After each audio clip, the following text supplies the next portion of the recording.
for the members of the City Council. We have 9 members and need one more for a quorum. It is 10:20. Would Ms. Gruhl and Ms. Hahn please, oh, Ms. Gruhl's here, I'm sorry, Ms. Hahn, Mr. Reyes.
Roll.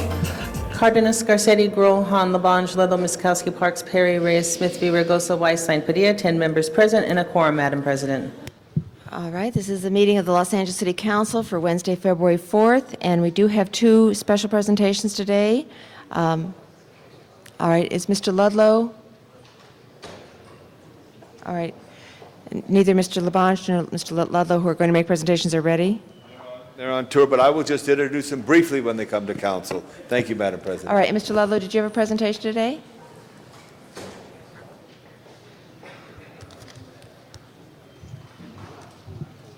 All right, then Madam Clerk, please call the, let's go through the agenda. The first order of business is approval of the minutes. Mr. Zine moves, Mr. Smith seconds, the minutes are approved. Commendatory resolutions for approval. They are approved. And inasmuch as council has a quorum, this is the time for comments from the public on items not on council's agenda. We have no comment cards submitted for general public comment, so let's proceed with the agenda. Items 1 through 11 are items for which public hearings have been held. Item 1 is confirmation of a city official. Do you wish to hold that on the Yes, let's desk? hold that. Items 2 through 11 then are before the council, and they have had public hearings. All right, any specials, Mr. Reyes? Item number 5. Item 5 is called special. Members, any other items, 2 through 11? Item 8, also by Mr. Reyes. Seeing nothing else, called special. Open the roll on the remainder of the items. Close the roll. Tabulate the vote. 11 ayes. Those are approved. And the ordinance on item number 4 will go over for a week, although 12 are expected today if you wish to reconsider that later. All right, let's hold that, well, let's look at that at that time. Next items, Madam President, are items for which public hearings have not been held, items 12 through 30. 10 votes are required for consideration. All right, we have cards on item 30, so we will call item 30 special. Mr. Zine? 23, please. Item 23 is called special by Mr. Zine. Mr. Reyes? Item 24 for a technical amendment. 24. Any other items, members? Items 12 through 30? Seeing no other items called special, those are now before us. Open the roll. Close the roll. Tabulate the vote. 11 ayes. Those are approved. We will do forthwith on item 17. All right. The next items, Madam President, are closed sessions, items 31 through 39. Do you wish to hold those on the desk? Yes, we will hold the closed sessions items. On this continuation agenda, item number 40 is an item for which public hearing has been held. It was continued from Friday's meeting. Does anyone want to call item 40 special? Mr. Zine? Item number 4 for an amending motion that's pending. All right, well, let us first deal with item 40, which was before us. Is there any one who wants to call that special? Special, I have an amending motion on 40. All right, then we will call special, we'll call 40 special for an amending motion by Mr. Parks. All right, and Mr. Zine, you wanted to reconsider our action on number 4. Yes, please. Is there any objection to reconsideration? All right, then that matter will be before us for reconsideration. What, you'd like to call that special or continue Yes, it? for an amending motion. It's being Okay. circulated. Thank you. So we will call item 4 special. I believe that returns us to the items called special. Item number 1 would be the first item called special, and that's confirmation of Mr. Reynold Blight to the Industrial Development Authority. Mr. Blight, would you please come forward and take a center seat? Mr. Reyes. Thank you, Madam President. First, welcome, Mr. Blight. I know for many years you worked with the city in your capacity in the Community Development Department. And I had one question, knowing that you know your way around, you know where the bathroom's at, and you know where all the different kinds of programs have evolved. One of the challenges we have this trend. We have adaptive reuse. It's occurring in industrial zones, meaning housing is moving to industrial areas. We have this focus on how we bring in environmentally friendly uses in our industrial zones. We're talking about a revitalization of a river system that granted will be a 15, 18-year process, but we're trying to set the table today to identify opportunities where we can have open space, park, and complement neighborhoods that are park poor. One of the questions I have is, in your experience working with CDD, can we start looking at these resources, industrial development bonds, to start stimulating these mixed-use environments where we can hit a multiplicity of goals under one roof or under one area? When we talk about creating housing, creating mixed-use, live workspace, and try to harness what space we do have in the precious industrial zones we have left. Do you see those kinds of processes unfolding, and can we move monies, redefine funds, so we can address these needs? I'm throwing a lot at you, but I know you're up for the occasion, given the experience you've had in the city. Yeah, I know you have a limited amount of time, so I won't give you my half-hour speech. I think the Industrial Development Authority fits into a broader set of organizations within CDD and within the city for planning and developing the city for the future. Clearly, in my mind, we need to maintain and even enhance the industrial base of the city. Those jobs are generally living wage jobs, they're good jobs, they're primary to the economy of the city. On the other hand, we clearly also have to have our land use, our industrial land use, recognize the the other kinds of uses and needs for the city. So we have to work together with the planning department, the city council and so forth, the mayor's office, to make sure that we maintain our base, but use some of these areas, appropriate areas, for other higher uses, if you will. And certainly along the LA River, as you may know, I'm a member of the Friends of the LA River, and it's a resource that we need to utilize. And in some of these areas, we need to redevelop our industrial base in a way that enhances other potential uses like recreation along the river. Move the industrial back, make room. Perhaps the parking lots that are used for industry during the week can be used for people to park next to the river and then use the river for recreation. So there are a lot of ways we need to work together on this and make it. Well, I truly appreciate your being there. I look forward to working with you as Chair of Planning, Land Use and Management. Any recommendations or observations you might have that would help not only District 1, but all the districts throughout the city to enhance that opportunity. I'll be very appreciative, and again, I look forward to working with you, and thank you for your dedication to this city. I know you've given a lot of yourself for many programs. You're the unsung heroes when we put together these different programs and projects. And I know it's tough, so thank you for now sitting on the other side of the table. Thank you very much. Thank you, Mr. Reyes. Does anyone else wish to speak? If not, then we have the committee report recommending the reappointment of Mr. Blight. Open the roll, close the roll, tabulate the vote. 12 ayes. Thank you. You are approved and already got congratulated. Thank you very much. Next item. Item 4 was called special by Mr. Zine. I believe there's an amending motion. It hasn't been distributed yet. It's being circulated. If we can just hold that on for a few moments. All right. Let's go on.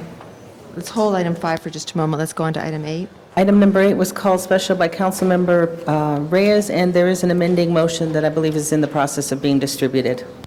Mr. Reyes, item 8, an amending motion on the Planning Committee report.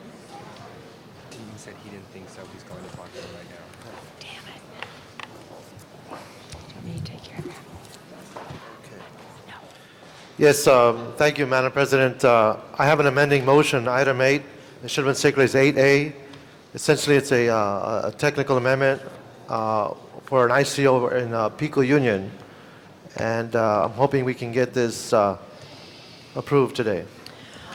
All right, we've had a technical amendment made. It's been certified for circulation. If there's no objection, let's open the roll on item 8 with the amendment. Close the roll. Tabulate the vote. 12 ayes. That is approved. All right, we are going to interrupt the session for a moment for a special presentation by Mr. Ludlow.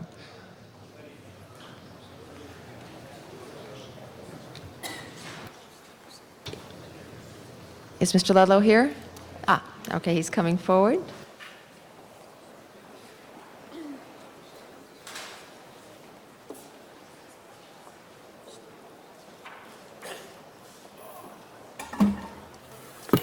Thank you, Madam President.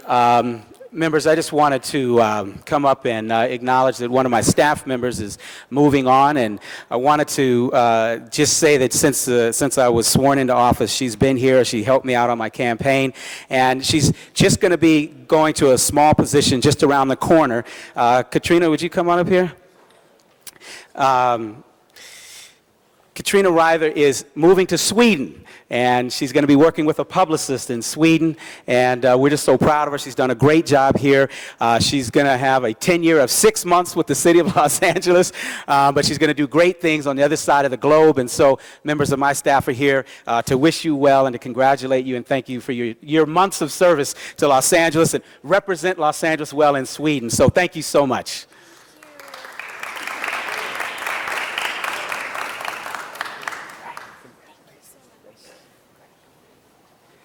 Thank you, Madam President. Thank you, Mr. Ludlow, and congratulations.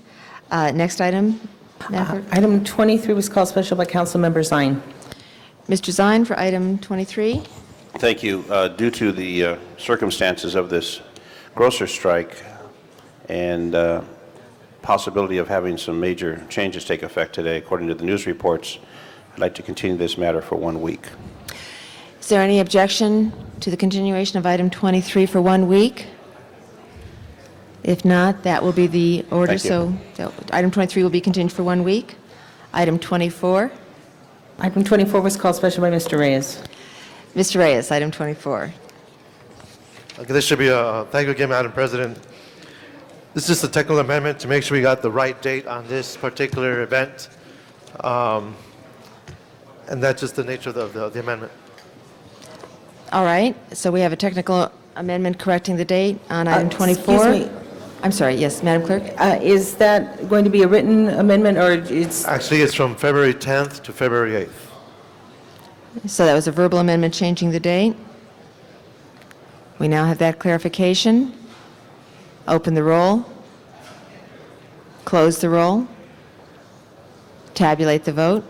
12 eyes. That is also approved. item number 30 was called special inasmuch as there are cards from the public. Mr. Labange, are you ready for your presentation at this time?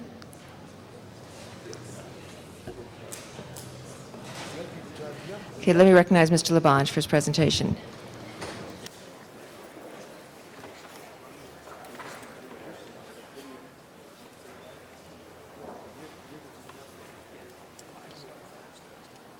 We have a distinguished group here this morning, all the way from China, from Shandong Province in the city of Zhejiang. And if you could please stand, gentlemen, and be recognized. Ladies, please be recognized. This wonderful delegation has come all the way from China to learn about government processes here and work closely with Cal State Los Angeles, our great university on the east side of the city. And please be seated, and I'll sit down. And I'm going to ask that Professor Bai, who is the coordinator of the program for California State University, Los Angeles, to tell us a little about it and the importance and how special these visitors are. Thank you. I'm very excited to report to the council that this delegate brought a $6 billion development project to the city of Los Angeles, and they welcome businesses to get involved. And last year we trained the same group, and they formed 6 joint ventures with businesses based in Los Angeles. I want to take this opportunity to thank Councilman Tom Labange for his enthusiasm, his generosity, and his time spent helping promoting international influences on behalf of the city of Los Angeles. And thank you very much. Thank you, and we just want to give them a warm welcome, all these great women and men from China who are here to learn from us, and that's what's going to make the world go round. Thank you very much. Shei Shei.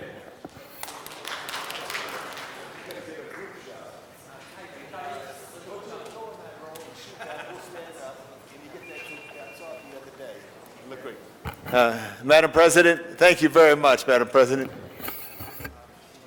Thank you, Mr. Labange.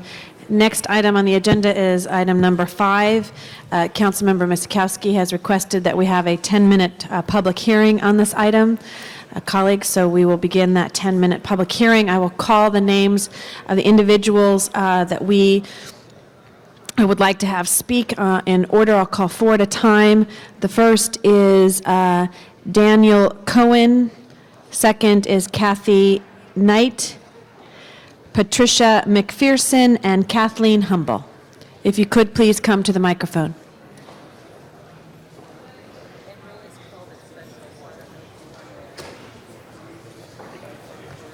Councilmember Reyes, did you want to say remarks first, or can we go to public hearing? What would you? Well, I think we should provide the context for our colleagues as to why we're here. Okay. If I may. Thank you, colleagues. This is an item that came before the Planning, Land Use, and Management Committee. Unfortunately, we had started the committee, and I was a committee of 1 at the time. As a result, it's coming forward as a report. This essentially is an issue that deals with our ability to maintain standards, city-wide standards, as it pertains to methane. And essentially what we're doing is we're providing, as discussed in our previous Plum Committee, standards were in which construction of buildings to control methane intrusion emanating from geological formations beneath buildings. And we went through a hearing. We heard from our Building and Safety Department, our planners, and they've done a thorough job in working throughout these kinds of areas in the city. We have a city-wide map, and that is the focus of that discussion. And I believe we have here individuals who have concerns and would like to have some input in the process. Thank you very much, Mr. Reyes. Mr. Cohen, please. Yes, I'd like to cede my time to Patricia McPherson. Okay. I'm Kathleen Humble. I'd like to cede my time to Patricia McPherson. Okay. My name is Patricia McPherson. I am the president of Grassroots Coalition. I would like to state that Grassroots Coalition has brought a lot of the oil field gas issues to the attention of the Department of Building and Safety and has worked with the Department of Building and Safety in trying to come up with various mitigation measures that can protect the public. We've been asking since 1999 for a new ordinance to come into effect. However, what we have now is a rush to this new ordinance that even the neighborhood councils were not consulted regarding the proposed ordinance. This is a failure to adhere to the city charter regarding the neighborhood councils. I have put onto the record the paper trail of asking for public input on this for the past 2 years, which the Department of Building and Safety rejected all of my proposals for public and independent review of this code. So we are asking for a delay of this code until the neighborhood councils can participate and the public can participate in this, and that we can have proper scientific review of this code. We would like to have workshops for those neighborhood councils. Some of our concerns regarding the new code is that it gets rid of the deep vent wells, and I would like to bring up 2 instances, even in the Fairfax area. In 1985, the Anthony Vent Well was put in place to protect against the fires and other explosion hazards in the sidewalk areas and the street areas, which act as capping areas for the gas to come up under it, which it creates an explosion and fire hazard, which was obvious at Fairfax in 1985. This new code does not protect other than the building footprint itself. And I'd also like to bring up the Hoag Hospital area in Newport Beach, which the city implemented the deep vent wells in order to rid themselves of gas under streets and sidewalks there as well, and that they had to have these deep vent wells in order to make that occur. And once again, this new ordinance essentially gets rid of these deep vent wells. The new code also gets rid of the protective gravel blanket. That's of extreme concern. Many of these things, the deep vent wells, as well as the gravel blanket, and the gravel blanket being in particularly new, come from the Playa Vista Methane Prevention and Detection Program. This city has not been forthright with the public regarding those measures and the efficacy of those measures. Those measures were approved by the City Council with the idea that they had to work or the Playa Vista site was too dangerous to develop. One of those things was the deep vent wells. They have failed at Playa Vista. The city has not released this information to the public. And there needs to be proof of efficacy. We have a paper trail of asking DBS, the Department of Building Safety, as well as our council person, to help with the proof of efficacy. The Department of Toxic Substances Control, which is a state environmental protection agency, as well as federal EPA, the Superfund branch, I've provided documentation from them asking for proof of efficacy on these systems. None of that has been forthcoming. Since the Chief Legislative Analyst report, DTSC supplied these requests and asked for new soil studies, and even in their most recent comments to the city via the Phase 2 EIR for Playa Vista, they are asking for proof of efficacy. They have also extended themselves to be part of the system. So we are also asking for the toxics to be addressed in the new ordinance, which it is not. There is protocol with county mitigation for landfills, for scrubbers to be implemented. Again, the Hoag Hospital has scrubbers for hydrogen sulfide, which is a problem across the city. We have homes that are exposed to over 350 parts per million of hydrogen sulfide, which is absolutely deadly. The state level is 30 parts per billion, which is an action level. 1 to 3 parts per million we know causes permanent brain damage. These issues aren't addressed at all. DTSC, like LA Unified, has to bring in DTSC. This city could engage through this code, DTSC, to provide for the public's health and safety. If I could ask you to conclude, because we do have a few more speakers after you. All right. I would like to know what on Playa Vista Phase 1 of the Playa Vista Methane Prevention and Detection Program is legally binding, and I also believe that we have CEQA issues, in particular dewatering issues that can cause negative environmental impacts that haven't been discussed within this code. So again, we are asking for a delay on this. Thank you. Thank you very much. I think Kathy Knight is behind you. I'll call the next speakers, Paul Farazi, Sabrina Venskis, I'm sorry if I pronounced your name incorrectly, Jeanette Boasberg, Ruth Sarnoff, and Tom Ponton. Good morning, council members. My name is Kathy Knight. I'm currently chair of the Airport Marina Group Sierra Club. We respectfully ask for a postponement of 45 days on this issue to allow further public input from local residents and local experts. In addition, this is important because the Plum Committee did not have a quorum. Only the chair, Ed Reyes, was there. And there was important testimony there by Dr. Kay Kilburn. I think everyone needs to hear his testimony of the dangers to children of low levels of hydrogen sulfide. Also, the Playa Vista CLA report that this is being based on needs peer review. There were government agencies and experts that said it was grossly incomplete. That document needs peer review.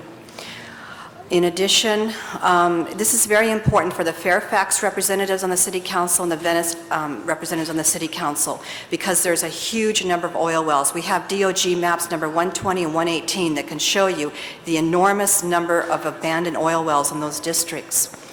Also, this does not qualify for exemptions from CEQA because there's issues that could be exacerbated by this ordinance, which is venting of toxic oil-filled gases. There's a myth that this is swamp gas. These are oil fields. It's the Salt Lake oil field in Fairfax. It's the Venice oil field in Venice. Oil-filled gases are coming out with the methane. They're going to be vented into the air. Where's the benzene going to go? It drops to the ground because it's heavier than methane. And there's no safe levels of benzene. So, and also if you put a membrane under, the gas can migrate away because it can't get up anymore. So it migrates laterally under maybe somebody else's house. These are important issues that we didn't see addressed. Thank you very much. Thank you. Paul Farazi. I'd like to cede my time to Sabrina. I'm sorry, you want to cede your time to? I guess me. To you, okay. And your name is? Hi. I'm Sabrina Venskis, so you got it almost right. Okay, thank you. Good afternoon. My name is Sabrina Venskis. I'm here on behalf of the Venice Neighborhood Council Land Use and Planning Committee, and I just want to start out by giving major kudos to Cindy Mizikowski's staff who came to our meeting last night and put up with a small angry mob. No, I'm being facetious, but very patient, very gracious, and did give us information about the methane code. Obviously, we're very interested in it because there's a lot of abandoned oil wells in the Venice area. And I have to also say that Kevin Keller is so amazing, and he's always responsive, and we're really appreciative of that. So I just wanted to let Cindy know that. I just wanted to read very quickly what the LUPC, we're the Land Use and Planning Committee, I'm the chair of it, of the Venice Neighborhood Council, what we resolved last night after hearing about this proposed methane code. We resolved that the Venice Neighborhood Council Land Use and Planning Committee requests that the City Council postpone any vote on this draft methane code, for a period of 45 days so that the neighborhood councils that are affected by methane migration and oil field gas contamination can weigh in on this code. We think that it's woefully inadequate in some areas, and we'd like to see those things dealt with. I know that one of the things, and I'll be quick because I know we're almost out of time, one of the things that Lisa Gritzner had stated was that she was pretty sure that the council was poised to vote today on this code. And given that, just now not speaking as the Neighborhood Council Chair of the Land Use and Planning Committee, but just as, individual. I'm personally encouraged that when we asked Lisa if she would ask the council member to consider whether or not, if this code is passed, that we can have, after it's passed, have some sort of open dialogue and begin a process of bringing the neighborhood councils in to talk about this methane code, where it's woefully inadequate, maybe have some workshops or something like that in the affected neighborhood council areas, and then maybe make amendments to the code later on this year. So I hope that we can do that. I'm personally encouraged by at least that door being opened, and I appreciate the time that you've given me to speak with you. Thank you very Bye. much. Jeanette Vosberg, Ruth Sarnoff, then Tom Ponton and George Milston. My name is Ruth Sarnoff. I live in Santa Monica, California.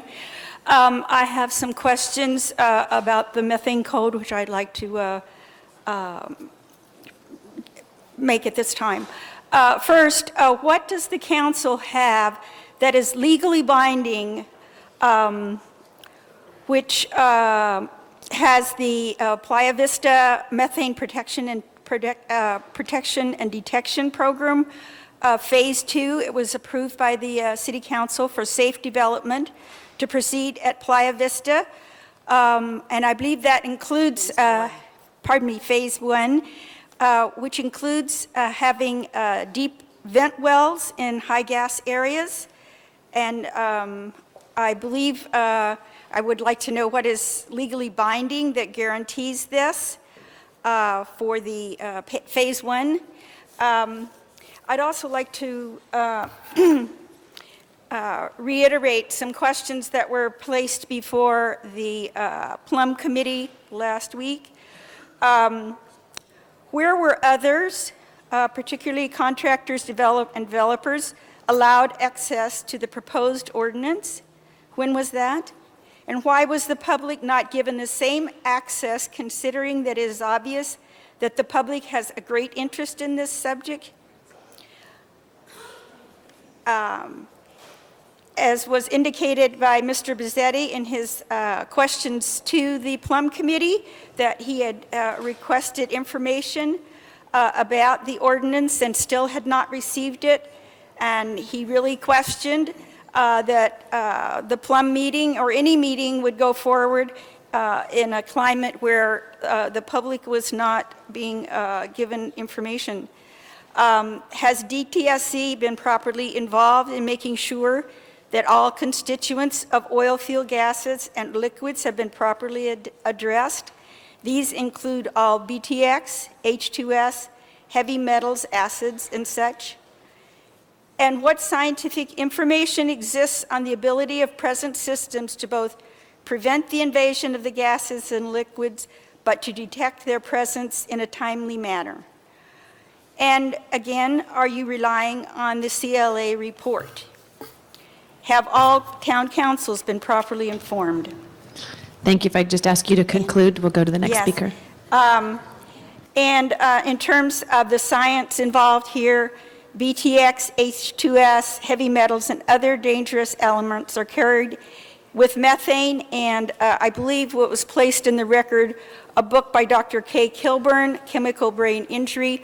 I would hope that members of the council would learn more about all the other toxins involved in oil field gases and take that into consideration.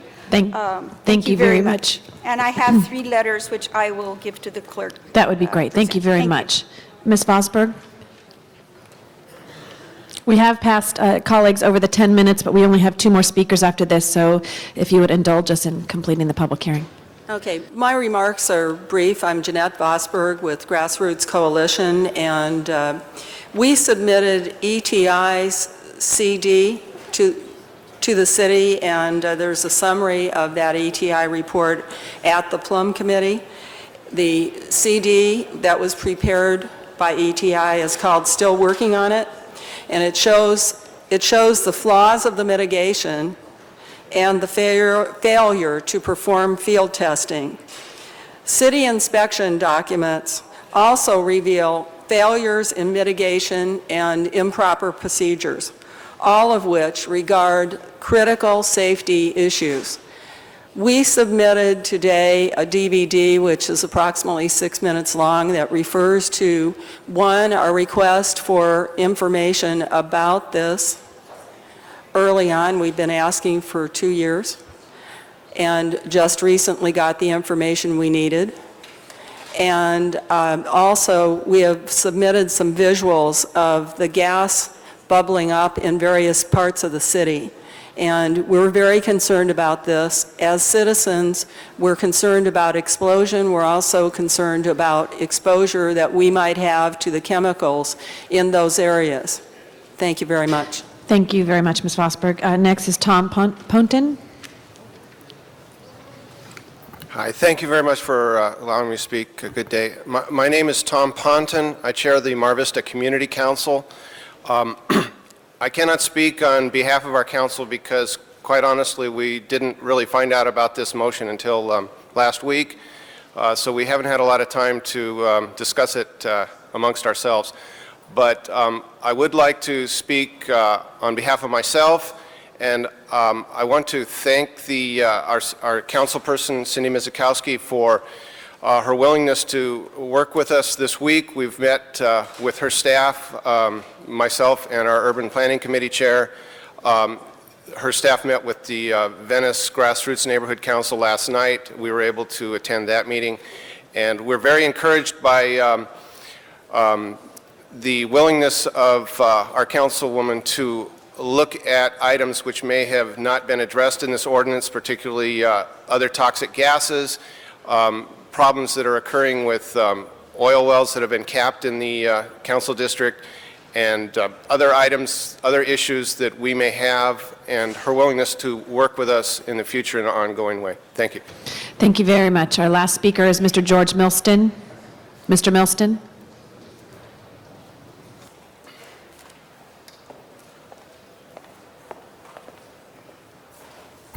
Honorable Council Members, George Milston, Latham and Watkins, representing Playa Vista. Just a couple points of clarification. Number one, this ordinance is not about Playa Vista. This is a proposed citywide methane ordinance to essentially implement the current standards that the Department of Building and Safety has been developing and apply them citywide to provide a more safe environment citywide. Playa Vista Phase 1 is exempted from this ordinance and in fact is subject to more stringent requirements under the current requirements of the Department of Building and Safety. Moreover, the second phase of Playa Vista is currently under environmental review by the city, and contained in that environmental review document are standards for methane control systems at Playa Vista, and the City Council and the city will have an opportunity to determine what are the appropriate standards to apply to Phase 2. But this ordinance does not apply to Phase 1 at Playa Vista, which is presently under construction. We think this is a good ordinance. We think the city staff has spent a substantial amount of time in pulling together experts to analyze opportunities to provide a more safe environment citywide in areas that might have methane. We think this is an appropriate ordinance to be adopted. Thank you very much. Thank you very much. I know Ms. Mizikowski and Mr. Reyes.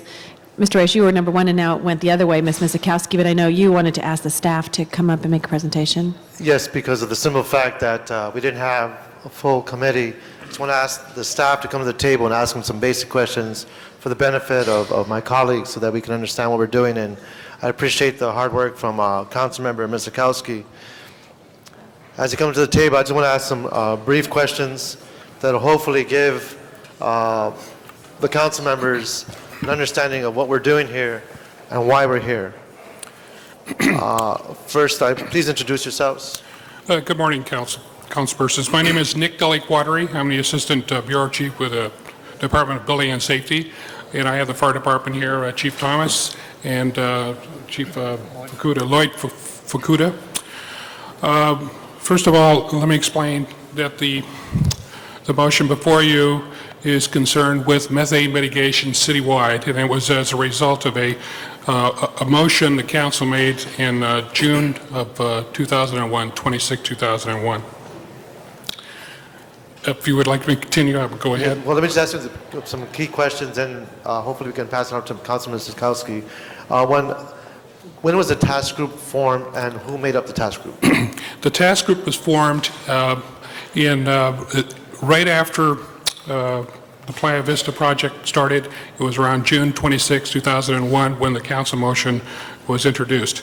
The group consisted of the Department of Building and Safety, the Fire Department, the Bureau of Engineering, CLA was involved, experts in the field of methane mitigation, those that contributed to the Playa Vista Phase 1, and that information was used to develop the current proposed ordinance.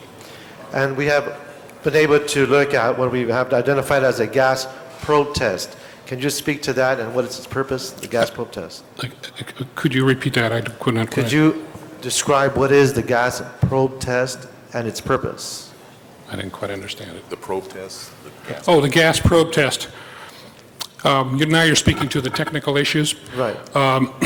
Involved in the requirement for the ordinance is, first of all, there are areas in the city which have been identified as potential methane zones. Okay, these are areas which the work group identified from Division of Oil and Gas as oil fields, current oil fields, historical oil fields, areas where there are old landfills and gas storage facilities.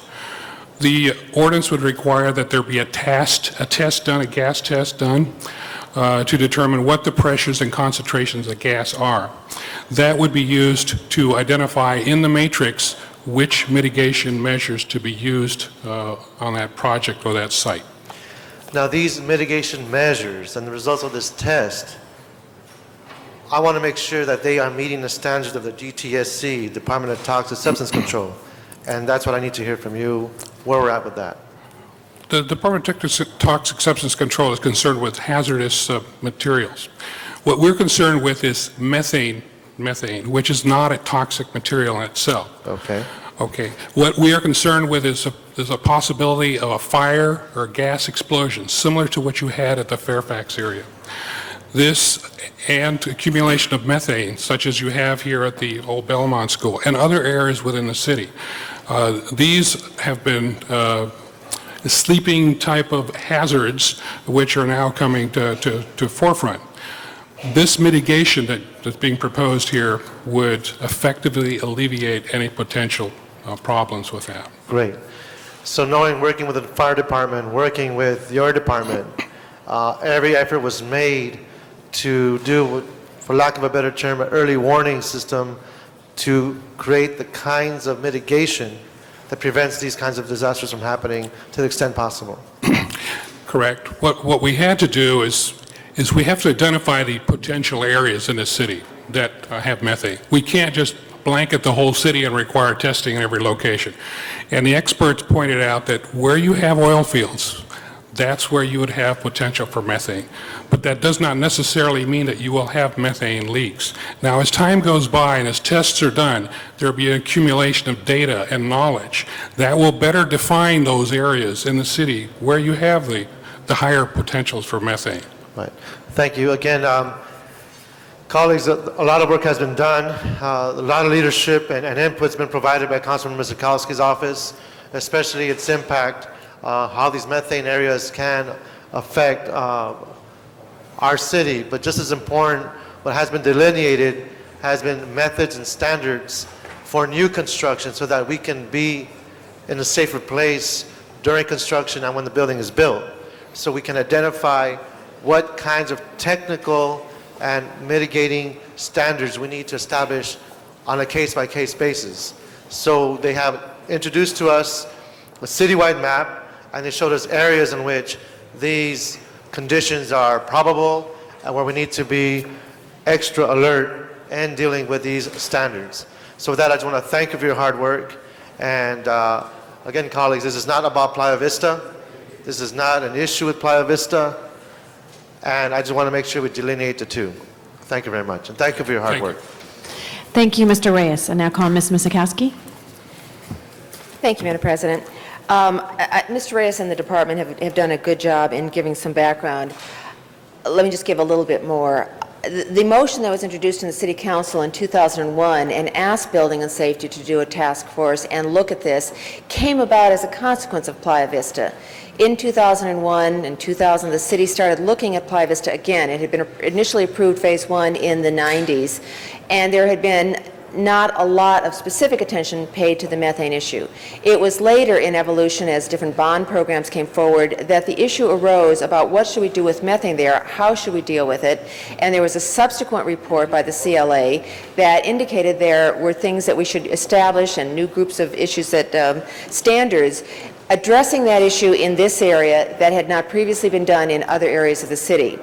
It was Ruth Galanter, who represented that area at the time, and Councilmember Hal Burnson, who was chair of Land Use Committee, who said, you know, if we're doing it here in Playa Vista, we should look citywide. We have no standards citywide. We have no detection citywide other than a small task force that had been put together in Fairfax in 1985 when that explosion occurred. So it was that genesis which said, we've learned a lot from Playa Vista. We've made new requirements in Playa Vista. We have outside consultants that we'd really never analyzed to this degree, methane and development. There were some, as was indicated, landfills create methane. We have some landfills in and around the city. I can show you one on Mission Canyon, where when Mission Canyon was developed in the early 70s, there was a methane recognition, and some of the building pads there are built on floating pads to allow the permeation of methane out and around and not into the structures. Anyway, as a consequence of that 2001 motion, Fire Department, Building and Safety Department, Public Works Engineering, our geology technicians, and outside consultant firms who included SCS Engineers, GEO Kinetics, Group Delta Consultants, Methane Specialists, Terra Petra, and Geoscience Analytical came together and put something together. When I took over this district, I said, where is that methane study? Where's the methane ordinance? We, 2001, said we needed it, and we have areas in the city which aren't being covered, where it's not being addressed at all. When I learned of the draft ordinance and had some consultant, I sent that draft ordinance out to Patricia McPherson in August, to the Building Industry Association in August, because we knew we had interest from those entities. A couple of the questions were asked. Does this apply to Playa Vista Phase 1? No, it does not. Playa Vista Phase 1 has its own set of criteria, its own conditions, its own analysis that's been done. That stays in effect. This will not supersede that.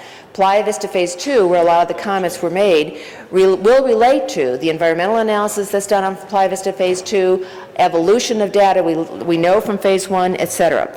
And then there were issues about hydrogen sulfide and other biogenic gases. Should we deal with them? Perhaps. Does this deal with them? No, because this is the methane ordinance. Let's get that platform, let's look at this mapping that had not been previously done, let's adopt this and move forward. I would like to ask two things. There was a question about the change from an earlier report about the deep vent wells and changing that to additional or more vent risers. What was the evolution of that proposal? Okay. The deep vent wells are a requirement under Phase 1 Playa Vista, truly. The team of experts looked at it for citywide and determined that there is very little potential for areas where you would have high methane concentrations where you would use the deep vent wells.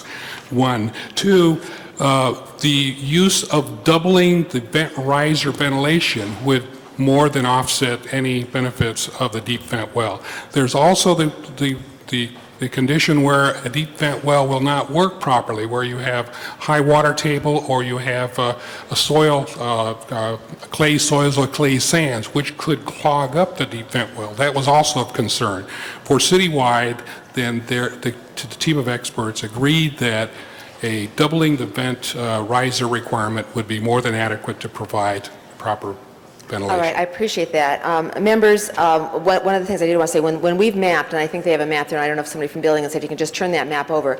We've mapped the city, and we've now created zones. There's some zones where we think free and clear, no methane problem, development can continue as it used to continue. We have another zone which is sort of methane adjacent, which says, you might be in a zone where something might migrate, and as a consequence, development and construction should now acknowledge that and create a threshold to deal with that. And then you have the third zone, which is You know, you've got a lot of high methane concentration, and you've got a third more serious impact in terms of what you need to do. That's a good start. We don't have that today. I would like to ask that the committee report be amended in, one, that we adopt this ordinance, two, that we request the Building and Safety Department to report back annually on what we are learning, what kind of things are being submitted as the analysis occurs, and what levels of improvement are needed. And as a part of that reporting back, I think we should ask the department to create a task force of a representative group of neighborhood council people, building development people, and other experts as is needed to help advise and work with the department in reporting back, not only on methane, but as is indicated, we may learn something as we go forward that, gee, we've got a pretty good picture for methane right now, but there are other things out there that we don't yet map. And members, I just want to say, there was one comment about we should do this. This is the first city that I'm aware of that has done this comprehensively in its city, and we know we have an awful lot of other cities in this basin. In fact, I think there was a person who testified from one of those other cities. They aren't doing it. They are in the same basin and have some of the same issues. So hopefully, again, we can be a leader and look at it as then incorporating good standards, good knowledge, and avoid the kinds of things that happened inadvertently or unexpectedly in 1985 at the explosion. But really, a go-forward basis, let our development communities know about it, let people be advised. This is another map in terms of disclosure that everyone should be aware of what this basin we live in is about and how we are looking to address it. So I ask for an approval of the ordinance with that amendment. Thank you, Ms. Misikowski. She has amended the item before us today. See, there's a friendly amendment. That's the committee report. And the report back. Call the roll. Tabulate the votes. 11 ayes. Thank you. That matter is approved. And the ord will go over a week Thank you. to February 11th. Great. Thank you very much. Next item, please. Item 4 was called special by Councilmember Zine, and there is an amending motion that has been distributed to the council members. Thank you. Mr. Zine? Thank you. On item number 4, I have an amendment and request that the following language be included in item number 4 on the amendment. T condition number 2 in the zone change ordinance for 18300 Strathern Street be amended, and that this regards trees. No widening of Etiwanda Street shall be required, and the existing mature street trees shall be preserved. If the city engineer determines that such preservation is impossible, then the council office shall be notified prior to the removal of any of these trees, and this should then go to the planning department. So the request is that this now go to the planning department with this amendment. And then Thank you. return to council. Then return back to by council. Friday. So that But- way we're within the confines, time the period? boundaries. Okay. And this has been reviewed with the city attorney's office. Great. So that's the the recommendation. Recommendation or amendment to the action today. So we'll add that to a vote at this point in time And then to be returned by Friday. and return On by Friday. That's right. Okay. Call the roll. Tabulate the votes. 11 ayes. Thank you. Thank you. That item is approved. Next item. Item number 30 was called special inasmuch as there are cards from the public. Mr. Smith, would you like to say something before we have the public hearing?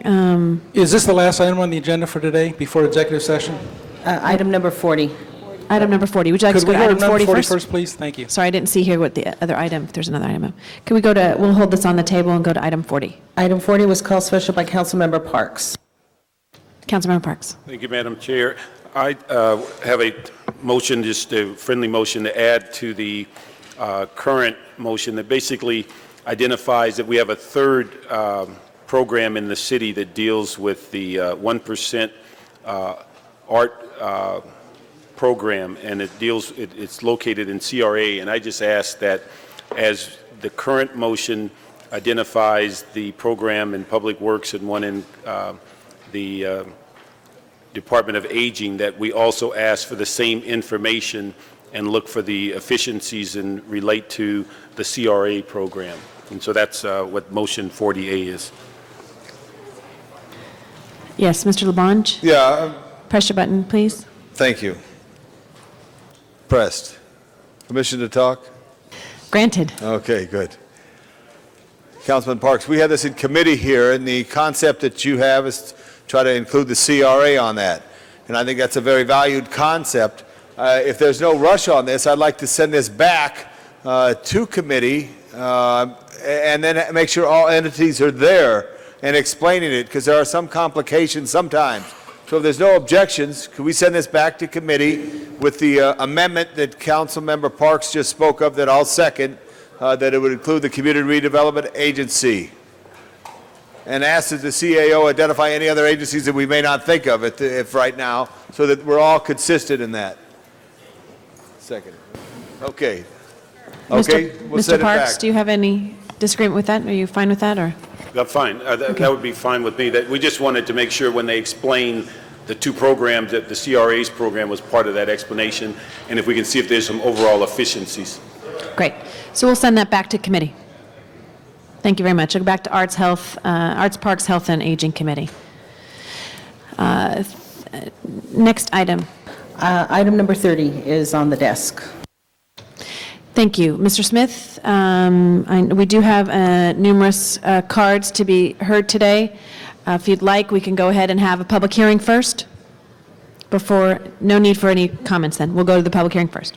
Thank you. Would like to call the following speakers. There's actually 5 cards here. Wade Hunter, Mary Edwards, Becky Bendixson, Ralph Croy, and Dr. Wayne Aller, in that order. Yes, we'll have a 10-minute public hearing.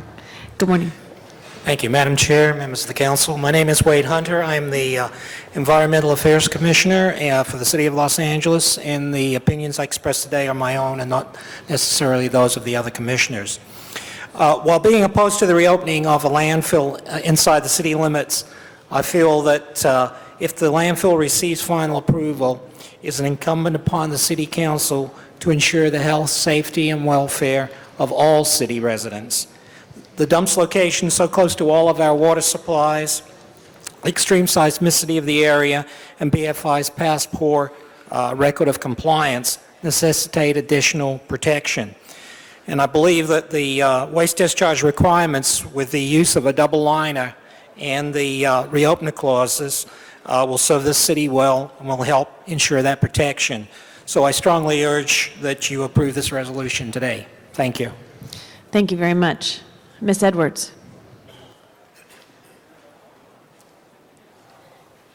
Good morning. I think I've been here a number of times before over the many years that this landfill has been in contention. And often we have not met with what we consider to be a favorable decision, but I know that you in your hearts, some of you really believe that for economics and other reasons that the landfill should be there, but this is not the point today. One of the few satisfactions we've had over the years is the fact that we have been able to mitigate in some extent with strong mitigations like the county inspector, things that will make the city and the residents much safer. We have a real concern because the water supply from the MWD serves almost 19 million people. It's the largest in the entire United States, and it's right there next to the landfill, which is the second largest in the United States in inflow. And for that reason, even though it's not a toxic landfill, many, many toxics come in there because of the fact that it's so enormous, and we all throw out batteries and things that we shouldn't, and all kinds of things that even just by volume make it toxic. And it is so close because the Colorado River, the aqueduct, everything pours into that area right there. The Balboa Inlet Tunnel, which fractured many times during the last 2 earthquakes, is 500 feet away from the outflow of the landfill. Now, I'm not going to burden you with, the things that have happened, the past record. I just think it's counterintuitive not to put the most restrictive kind of things on this landfill. And in this case, the double liner is so important because there have been problems with the breach of the liner in the county. And even though liners leak in time, we're just hopeful. We're not just a bunch of NIMBYs out there trying to make it more expensive for BFI. We really really see down the road some real problems if we don't protect our water supply for the entire region, not even the city, but the region.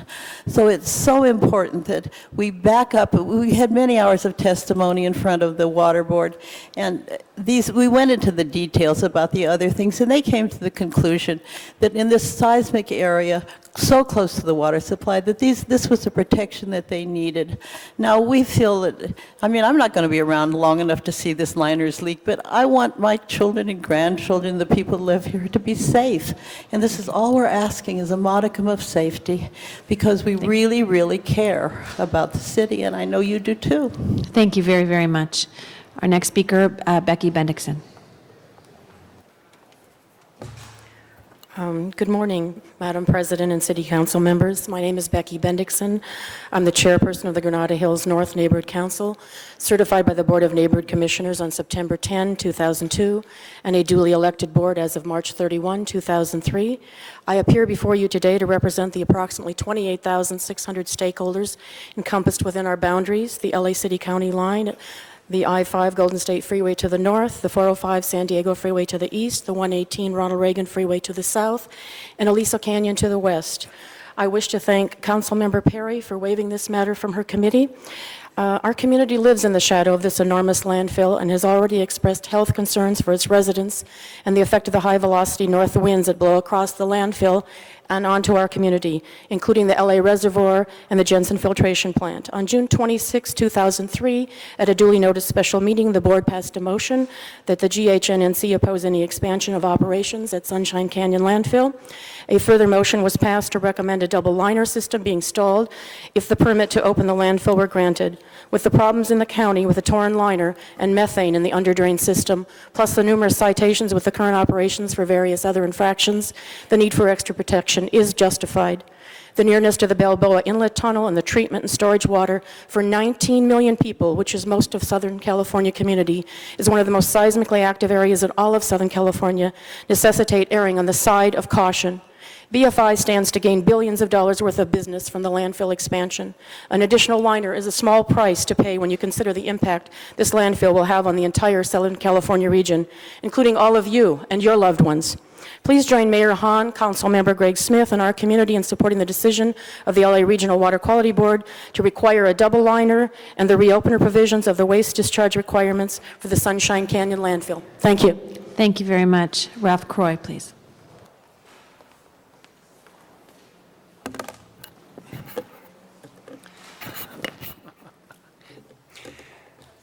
Good morning. My name is Ralph Croy. I'm speaking for the proposal to require the use of a double liner at the to-be-expanded city portion of the Sunshine Canyon landfill or dump. The protection of the water for the 19 million customers of the Metropolitan Water District need this. The dump is in a very seismically active area, as demonstrated by the 1971 and 1994 earthquakes. The new county portion of the dump is already breached or leaking. The county portion is a single layer and demonstrates that the single liner is prone to failure. And I quote, "All liners fail eventually," and that's single liners, by Ruckelhaus, former head of the BFI and former Secretary of the Interior. Please consider the health and safety of Los Angeles citizens and support the requirement of a double liner at the expanded dump. Thank you.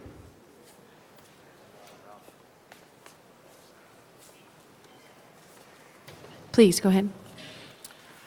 My name is Dr. Wayne Aller. I'm the president of the Knollwood Property Owners Association, an area very close to the proposed landfill.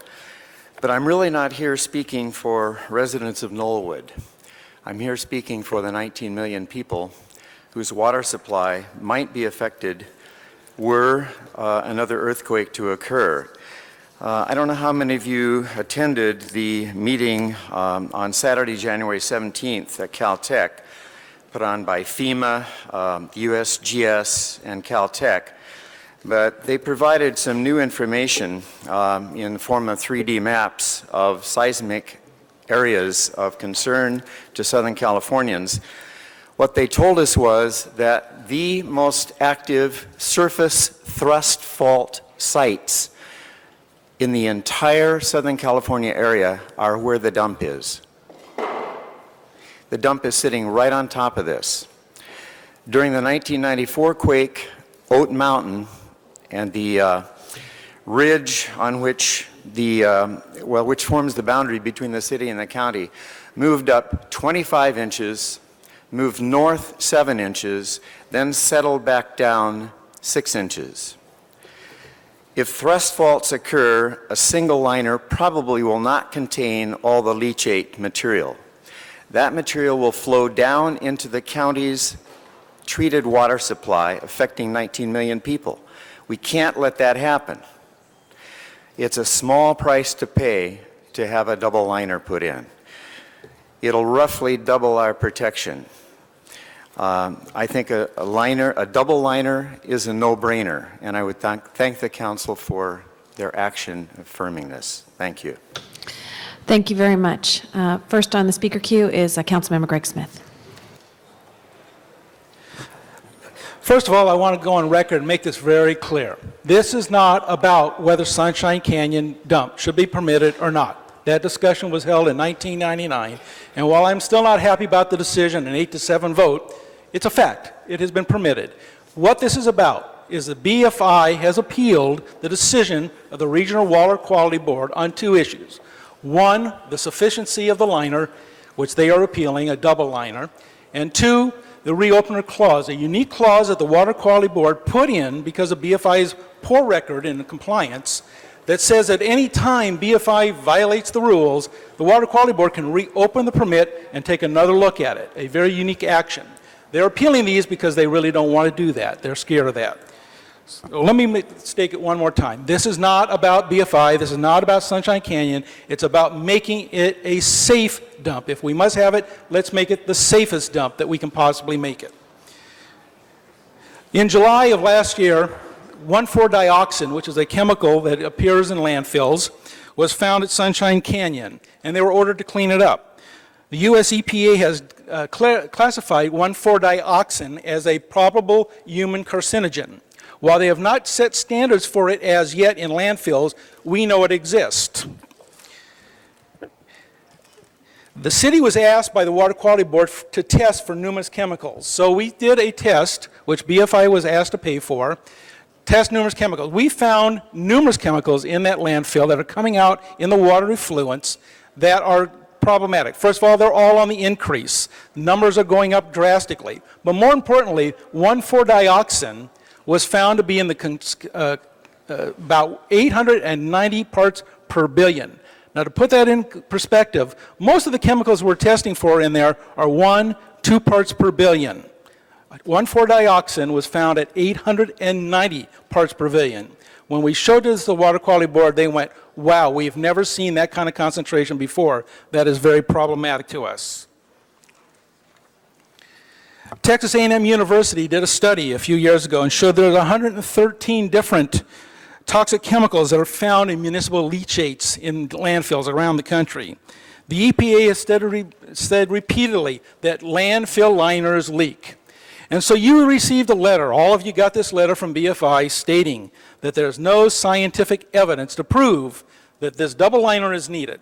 So let me show you the scientific evidence that we gave the Water Quality Board, and that changed their mind. There are serious questions about the sufficiency of the standard of 60 millimeter high-density polyethylene single composite liner. We looked into it. They say there's no evidence. This is the evidence. This is a report done by Phillips Petroleum Company, the company that makes these liners, one of the major companies in America that makes these liners, and here's what they found. That a 100 mil liner, not a 60 mil liner, but a 100 mil liner is susceptible to stress cracks from the following food and food products: cider, lard, margarine, vanilla extract, and even common household toiletries and pharmaceutical products such as shampoo, hard lotion, hand lotion, iodine, nail polish, detergents, shaving lotion, shoe polish, hard and soft, soap, liquid wax, shellac, ethyl alcohol or liquor, all cause stress fractures and embrittlement and softening or deformation of these liners.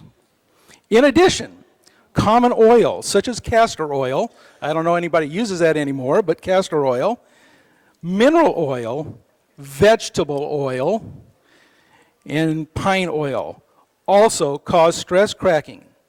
Most notably, several common chemicals can actually permeate the landfill liner, including nail polish, lighter fluid, shoe polish, and turpentine. Orange, peppermint, and pine oil also permeate a 100 ml liner. We have a sample of the liner here today. Where'd it go? I had a sample here. Give me the other one. This is a sample of a 60 ml liner, not a 100 ml liner, 60 ml, not as thick as the one going in the landfill. With a simple stapler and 20 pounds of pressure, I can puncture that landfill liner. This is what made the landfill liner not scientific proof that it is not a protection to the community. It is not going to protect our water supply. And it is what caused the Water Quality Board to say, this scares us, and we want more than just a single liner. We want a double liner, because this is not enough to protect our water supply. The Water Quality Board is chartered with one responsibility: to protect our subwater, our underground water, to protect our water runoff, protect the water that you and I drink. Not only is the neighborhood of Granada Hills at risk by a single liner, but the water that we drink. Our water supply sits less than half a mile from this dump. And this liner is not enough to protect us, I guarantee you that. This is the scientific evidence that BFI says does not exist, and the Water Board says this scares us a lot. The minimum standards by the United States government for dumps is 1 60 ml liner. That is the minimum standard. That doesn't say we can't ask for more. That is the minimum. This Water Board said, we want more. 60 mils does not protect us. We want more, and took a very unique action of establishing a higher standard for this dump at this location. I think that is the most important thing you must remember, that this dump at this location, a 60 mil liner, is not enough. And the Water Quality Board wanted more, and that's what they've asked for, and that's what BFI is fighting against. Ladies and gentlemen, the council, I think it's very clear. We presented the scientific evidence. It scared our Water Quality Board enough to ask for excessive requirements on them for a reason. And I hope this council will sustain that Water Board and say to the State Water Board, who will hear this appeal, that what the local Water Board did was correct and appropriate and within their jurisdiction to do for the protection of their mission, and that is to protect our water supplies, our groundwater, and the water we drink. So thank you for the council for listening to that. I think you will see, as they did, that this is not enough, and this motion needs to go forward. And I thank Mr. LaBonge for supporting it, and I ask for your vote. Thank you. And I thank Vanna White for helping there. Yes. Thank you, Mr. Smith. We gave you an extra 4.5 minutes to make sure you could have that great presentation there. So our next speaker is Councilmember Weiss.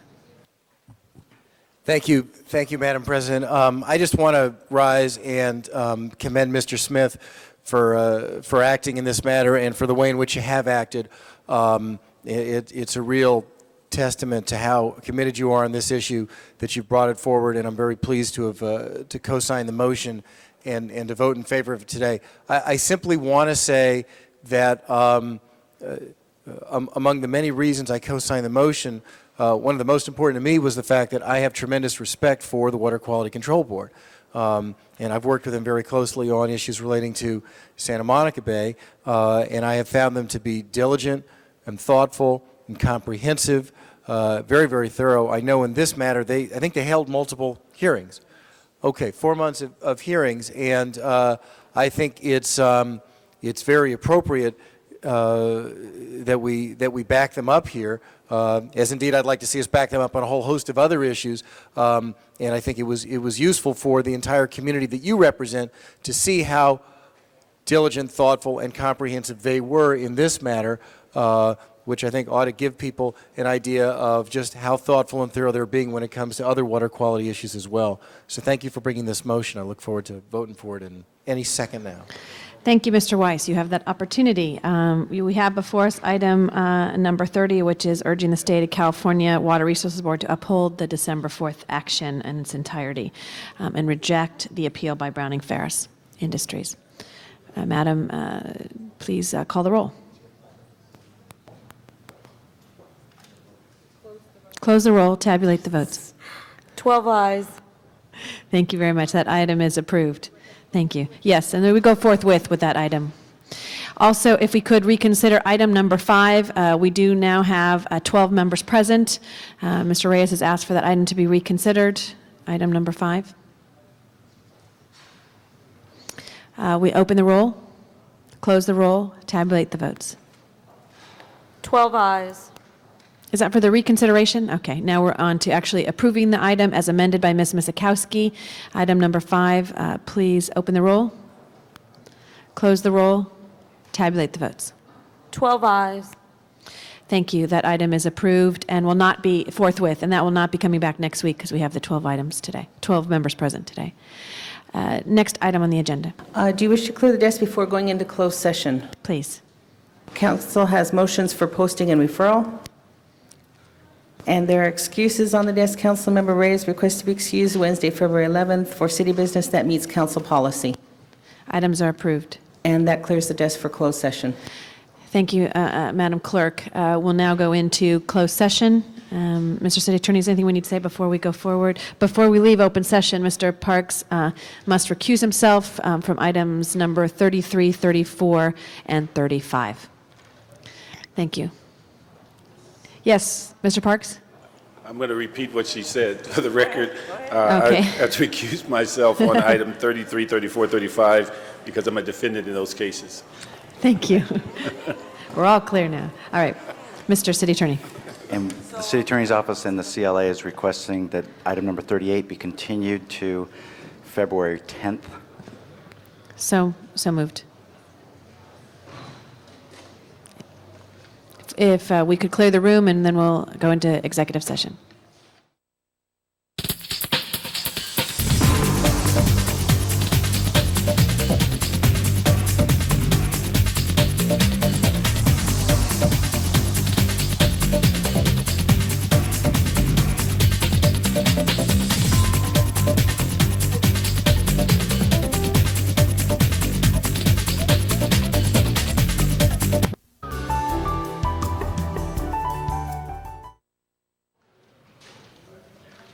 Welcome back into open session. Madam Clerk, next item before us, please. Item number 33 is settlement in the case of Gene Serrano versus City of Los Angeles, and that's in the amount of $190,000. Please open the roll, close the roll, and tabulate the vote. 14 ayes. That is approved. Forthwith, please. Next item. Next item is item number 37, and that's a settlement in a business tax refund case, Radio Shack, and that's in the amount of $106,000. Open the roll, close the roll, tabulate the vote. 15 ayes. That is approved. Forthwith. Next item. Item number 32 is settlement in the case of Ortiz versus City of Los Angeles, and that's in the amount of $225,000. Open the roll, close the roll, tabulate the vote. 15 ayes. That is approved. Forthwith. And that clears the desk. Colleagues, that's the end of our agenda for today. Any announcements? Ms. Hahn. Well, I thought we might be all interested. Dennis Stein alluded to the announcement that might come out today between the grocery union officials, and the announcement is that they are asking for binding arbitration between the supermarkets and the workers to allow them to return to work immediately. And they're saying that if the stores okay this offer of binding arbitration by a neutral mediator chosen by both sides, that the locked out and striking employees will return to work immediately. So I think that's a positive move. I hope the grocery stores accept this, because I think bottom line, what we all want, and I know Dennis wanted that by his earlier motion, was ultimately to get these workers back to work. I mean, everybody is losing right now, the consumer, the stores, and certainly the workers who've missed months of paychecks. So I hope this works out, and we wish for the best. We need those workers back to work. Yes, and I believe council members Villaraigosa, Garcetti, and Cardenas attended that press conference this morning. I don't know if they wish to add anything. Mr. Villaraigosa? Yes. We were all there, as well as the mayor, and I think what this entire council has said for some time now is that this strike is draining the blood out of the middle class of the city. When you think about what has happened, transpired over the last 125 days, people have lost their homes, they've lost their cars, they're losing their future. And so we believe strongly that binding arbitration is the best way for us to bring the parties together, allow the striking workers to go back to work so consumers can go back to our markets, and so that this matter can be resolved by an independent third party. So the mayor, Councilmember Cardenas and Garcetti were there. We were all there. And I think Councilmember Garcetti will talk a little bit about legislation that we're working on here in the city to play a role in all of this as well. Okay. Mr. Garcetti? Which I know the city attorney doesn't want me to talk about too much because it hasn't been agendized, but what we're looking at with the arbitration hopefully will continue to move things forward, and I hope that we'll be able to put something on the table that both management and labor agree with. And I want to thank our colleague, Councilmember Zine. I know we continue today's motion, but this is a great offer, and it's a courageous move on the part of the union because, and it will require courage on the part of management. It's not a concession. Both sides have been greatly weakened, and all of us have been weakened by this strike as it enters its 117th day. We have friends and family who are those folks out there without work. We also have friends and family, of course, who can't go and shop in their neighborhoods and provide food for their families. So we look forward to management having a positive response and putting this in the hands of a neutral third party. Mr. Cardenas. One thing that I'd like to put into perspective is a lot about what is going on in this particular strike or dispute or disagreement or misunderstanding, as anybody might want to label it. The bottom line is, at the core of it is health benefits and benefits to people's families. As Antonio Villaraigosa and I learned, having been legislators, the growing number of Californians when we were in the legislature went from about 4+ million to 5 million, and it's now toppled over 6 million Californians who by and large come from working families. These are not homeless. The majority of these people are actually working every single day. Some of them 2-3 jobs in one household or more, and not one person in that household actually has a health care program or they have access to health care because they're right there in the middle. And this is what this is about. These are the core issues. These are not issues that are flagrant, in my opinion. These are not issues that are over the top. These are just basic issues that really do hold a responsibility to the employer and a balance between the employer and the employee. And equally important, if taxpayers think that they're not affected by organizations like UFCW who are trying to fight for their right to have appropriate health care and benefits, believe me, remember, every time a worker isn't represented and they don't get that included on the table, the taxpayer doesn't pay at the cash register. They pay in April or they pay at some other point in time for that family's health care. So keep that in mind, ladies and gentlemen, as you watch this unfold. These people, these workers, are fighting for something that is very basic and something that if they don't get that from their employer, it's probably going to fall on our shoulders in another fashion. All right, colleagues, I know I'll let Ms. Hahn close on this issue. We just wanted to make sure people understood the announcement today. But because, number one, we're not voting on anything, but we are discussing, and there was something agendized earlier for today that we continued. So to keep us clear on the Brown Act, let me ask Ms. Hahn to close, and I think Mr. Zine has another announcement. Thank you, and you're exactly right. And the reason I made this announcement, though, was just to let people know that the offer of binding arbitration is on the table, which means obviously both sides have got to give up, their right to getting everything they want. And I think this is a good step. And I think the main thing is we want these people to go back to work in all of our neighborhood grocery stores, hopefully as soon as tomorrow. So thank you. Mr. Zine? I just wanted to say that the resolution, the motions I had, we've postponed till Friday. Hopefully between now and Friday there'll be some movement, and if not, then we will bring this in with full guns blazing to make sure something takes place. Thank you. And I thank my colleagues for attendance this morning. We were there in spirit. I'll continue to next Wednesday, and hopefully there'll be a resolution by then. Thank you. Okay. Other announcements, colleagues? Other announcements? Mr. Labange.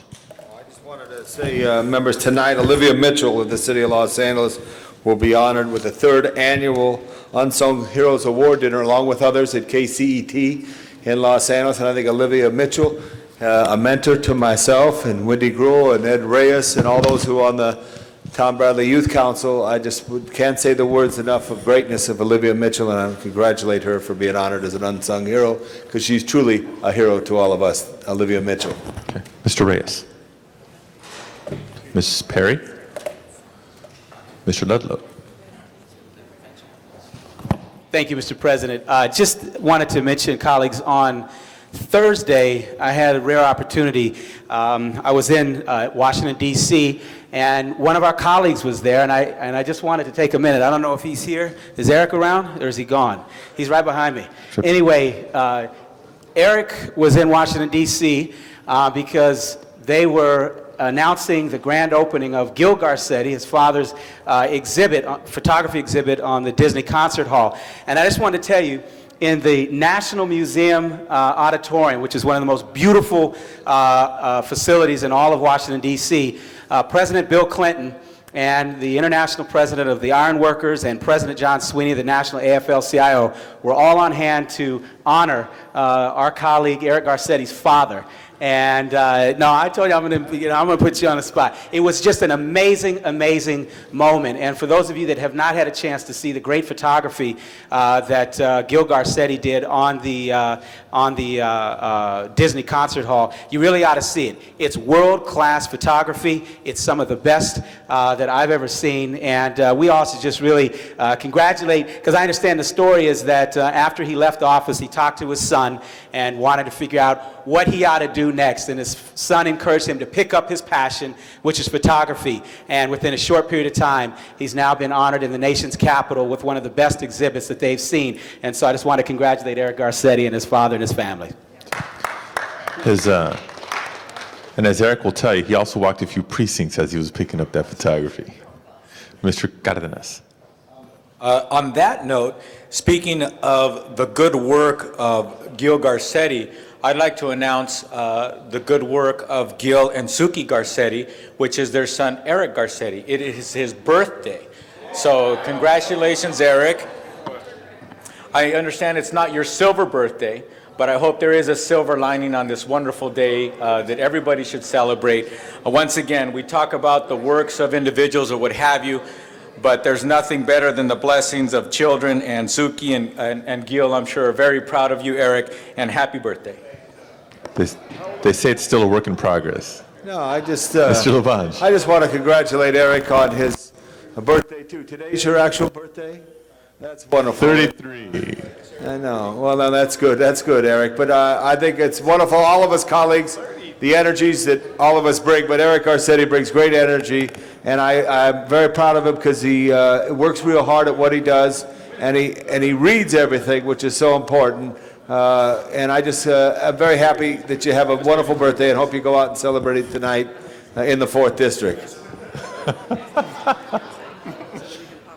Other announcements, colleagues?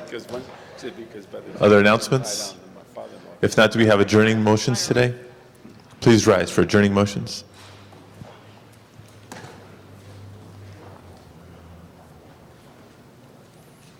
Mr. Labange.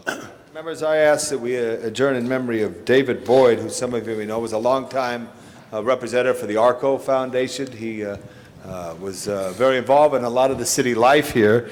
I learned, again, from an organization that he belonged to, just so happens to be a photography organization that he belongs to, learned of his death. He was walking around the Rose Bowl and exercising, but had a fatal attack after this. This was in late January. He survived by his lovely wife, Erin. I ask that we adjourn in memory of David Boyd. Additionally, Mr. President, I ask that we adjourn in memory of Dr. Richard Lidd, who was with the Writers Program at USC and taught English at Cal State University Northridge. He is survived by his wife, Betty, who's a retired school teacher, and their son, Adam, who's a Los Angeles Department of Water and Power employee. And finally, members, unfortunately, I ask the adjourned in memory of lives that were taken all too early in a tragedy this weekend where 5 students from John Marshall High School were going to a party on Adams Boulevard, and one of them was wearing a jersey with a Boston Celtics uniform. And a person walked up to that young man and asked him for his jersey, and the young man shot him dead and shot his sister dead. This is Jason Ramos and Shuma Ramos, students at John Marshall High. I was at the school this morning and talking to the assistant principal about this tragedy that affects all parts of the city on Adams in Southwest Division of Los Angeles PD. And it just affects us all, but you see the senseless murder of someone with a gun who would walk up and ask a question about someone's sports wear. So I ask that we adjourn. Their family is absolutely devastated, as many of the students, and they were just good students of the school who participated in the life of the school. Jason Ramos and his sister, Shuma Ramos. Also, other students were injured in the shooting, and the suspects is outstanding. But in talking to Deputy Chief Hillman, just to let you know, this morning when he was here in council, they are providing resources to try to apprehend this vicious person who thought so senselessly to shoot these students going to a party early Saturday evening in Los Angeles. I ask we adjourn in memory of the Ramos brothers and sisters. Second by Mr. Ludlow. Mr. Parks. Thank you, Mr. Chair. I'd ask that we adjourn in memory of Grace Imani, was abandoned newborn infant that was found on the doorsteps of Grace United Methodist Church on the morning of New Year's Eve, January 31st. She unfortunately died from exposure. The members of the Grace United Methodist Church have embraced the baby with love and in death, naming her Gracie Imani and providing her with a Christian burial. The church intends to develop a Gracie Imani Memorial Fund to support many of their Christian-based educational programs. Funeral service will be held at Grace United Methodist Church located at 4112 West Slauson on Friday, February 6th at 7 p.m. Mr. Smith. Thank you, Mr. President. I ask the council to adjourn in the name of Emmanuel Manny Rubenfeld, who passed away Saturday, January 30th. Manny and his wife Lillian, who passed away in January 2003, were residents of North Hills for 46 years. Due to his beloved wife's need for special care, they thereafter moved to the Jewish Home for Aging in the 3rd District. In 1951, Manny started the Jewish temple in the San Fernando Valley called Temple Torah Emet, which transitioned later to Har Zion in North Hills. The temple will evolve eventually into Temple Ramat Zion, which is one of the larger Jewish temples in the San Fernando Valley. Manny was referred to as Mr. Temple Ramat Zion by those that knew him. He was socially, intellectually, and spiritually revered by all who knew him and considered a pillar of his community as well as the Jewish community. As recently September 2003, Manny was honored by the Jewish Home for the Aging at the Reflections fundraising dinner held in the Kodak Theater. Manny was a quiet man of humility. He never sought acknowledgement for his accolades. He will be missed by all those in the Jewish community and the community of North Hills. He's survived by his 2 sisters, Florence and Terry, daughter Helene, son-in-law Don, granddaughter Erin, and daughter Elise, and son-in-law Jim Fox. Thank you. Other tributes? Madam Clerk, please call the roll.